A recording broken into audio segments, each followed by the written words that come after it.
Happy birthday sa iyo, Boss Mel. At sana marami pang birthday na darating sa iyo dahil marami nagmamahal sa iyo, hindi lang BMRC family. At marami pang iba dyan.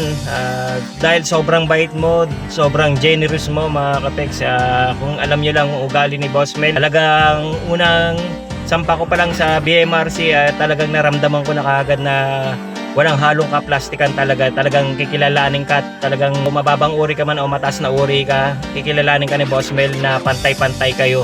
Sobrang generous ni Boss Mel, binigyan tayo ng jacket mga kapex. Ginamit natin to sa Batangas Break Pass. First ride natin ng malayuan mga kapex. Sunod na binigay ni Boss Mel naman itong jersey. Ginamit naman natin to sa charity event mga kapex. Ito pangatlong binigay ni Boss Mel mga kapex. Maganda to, NFL jersey mga kapex. Kung gusto nyo rin to, pwede kayong umorder sa Shopee, TikTok, or dumiretso na kayo sa branch, magpa-order kayo mga kapex. Napakaganda nito. May ibang kulay ito mga kapex. Ginamit namin to sa Mahayhay, Laguna sa Camco. Ito yung pinaka-latest na binigay ni Boss Mel mga kapex. Ayos, hindi ko pa nagagamit to, naka-plastic pa nga to bago ko video. Ito naman yung sumunod na binigay sa atin ni Boss Mel. Oops, hindi yung motor ha, yung seat cover lang. Dahil yung seat cover natin luma na kasi, pinalitan ng bago ni Boss Mel. Napakaganda, tignan nyo naman, quality.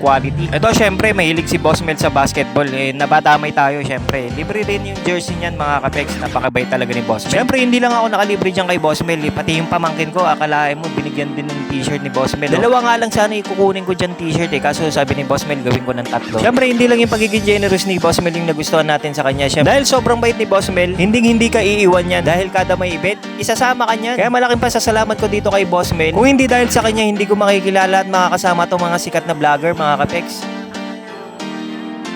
First time ko lang din po na makarating ng Batangas na makasama ang mga motovlogger. Ito yung breakfast ride namin dito sa Cafam, Batangas. Ito naman yung first time natin makasama sa programa ni Kuya Willie Revillame. Ito naman yung first time natin makasama at makalahok sa charity event sa kanlungan ni Maria sa Antipolo. First time lang din natin makapunta sa Agos River Infanta. Ito pala ang motocamp namin sa Love Resort. Ito naman sa Antipolo 2 events and 1 night. Dito first time lang din natin makajamming yung mga sikat na vlogger. Ito first time ko lang din makapunta sa Camco Mahayhay, Laguna. Ito na siguro yung pinakamasayang napuntahan kong event dahil pumunta kami sa waterfalls. Maraming nangyaring masaya dito mga kapex. Ang daming na content, nag-viral, nag-bonfire, inuman, sayawan, at marami pang iba. First time ko lang din makilahok sa anxiety event. Kagandaan dito kapag nasa circle ka ng usapan dito. Dahil dito open forum. Gagaan yung pakiramdam mo. Akala mo ikaw lang may problema sa mundo, meron din pala. At mas malala pa pala sa problema mo. At kagandaan dito, nakakuha ka ng advice dito na pwede makatulong sa sarili mo.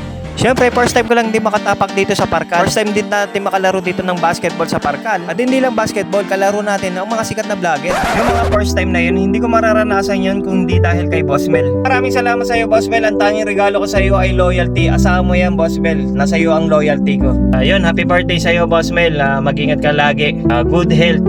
Maraming salamat sa lahat ng naitulong mo sa amin at maraming salamat sa lahat ng naibigay mo sa amin. Yun. Salamat sa iyo, Boss Mel. Saludo ako sa iyo, Boss Mel.